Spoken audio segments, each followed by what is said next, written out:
धनतेरस के बाद जैसे नरक चतुर्दशी का दिन आता है, तो नरक चतुर्दशी के दिन ऐसा क्या खास होता है जिससे रूप सौंदर्य भी होता है, साथ में रोग मुक्ति भी मिलती है?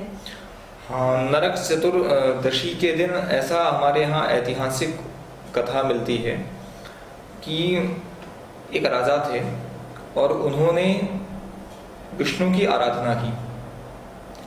तो विष्णु की आराधना जब वो कर रहे थे, क्योंकि योगात्मक क्रिया में उनसे कुछ त्रुटि हुई और उनके शरीर में ज्वर आदि उत्पन्न हो गया और उनका शरीर जो है तो खराब हो गया किन्हीं कारणों से। तब बहुत परेशान हो गए और उनके मन में ये भाव था कि हमारा जो शरीर है भगवान को अर्पण करने के लिए, और ये शरीर खराब हो गया, इसे हम कैसे भगवान को अर्पण करेंगे? अच्छा, खराब शरीर भी हम भगवान को क्यों अर्पण करें? तब उन्होंने नारद जी को याद किया।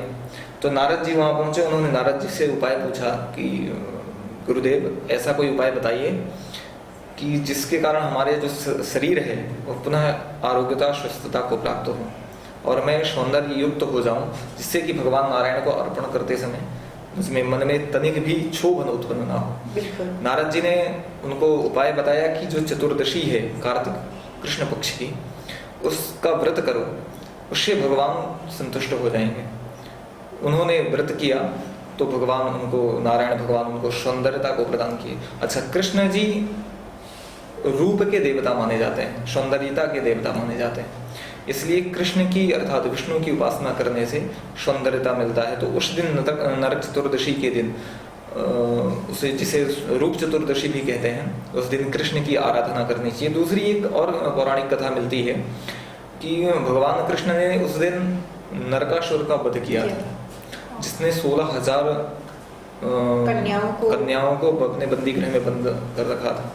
उससे उन्होंने मुक्त कराया अपनी धर्म पत्नी के साथ, और उन कन्याओं को उन्होंने उस नारकी जीवन से मुक्त करके और अपने उनको स्वीकार किया।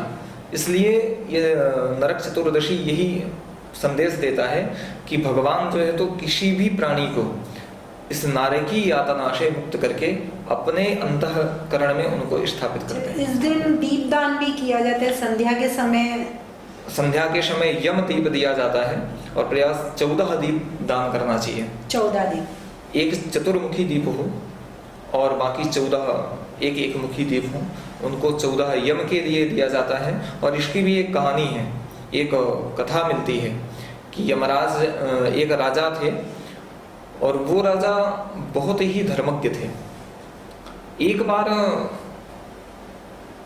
उन्होंने जब राजा की मृत्यु होने को आई तो यमदूत वहां पर पहुंच गए और राजा को ये लगा कि यमदूत तभी आएंगे जब हमें नरक ले जाना होगा। अच्छा। तो उन्होंने उनसे पूछा कि आप ये बताएं कि मुझसे क्या गलती हो गई, मैंने ऐसा कौन सा पाप कर दिया कि आप मुझे लेने के लिए आए?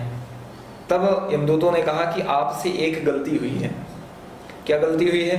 तो उन्होंने कहा कि आपने एक दिन एक ब्राह्मण का अनादर कर दिया और वो आपके यहाँ से बिना भोजन किए हुए निकल गया, इसलिए आपको उसका पाप भोगना पड़ेगा। तो उन्होंने कहा कि कृपया मुझे कुछ समय और दिया जाए, मैं इसको समाधान करता हूँ इसका। उन्होंने समय दे दिया, उन पर प्रसन्न थे क्योंकि वो बहुत पुण्यात्मा थे। तो यमदूतों ने समय दे दिया और फिर राजा ने अपने गुरु से इस विषय में चर्चा करके और सलाह दे करके ब्राह्मणों का निमंत्रण किया और उनको भोजन कराकर उनको संतुष्ट किया और उनसे आशीर्वाद प्राप्त किया। तो इस दिन इसका प्रभाव रहता है कि यमराज जो है तो यम को दीप देने का यही है कि जो अकाल मृत्यु है उस राजा के मुक्ति मिल पाई जा सकती है और हमें धर्म करने के लिए कुछ समय और मिल जाए और हमारी अकाल मृत्यु ना हो, इसलिए यम को दीपदान किया जाता है।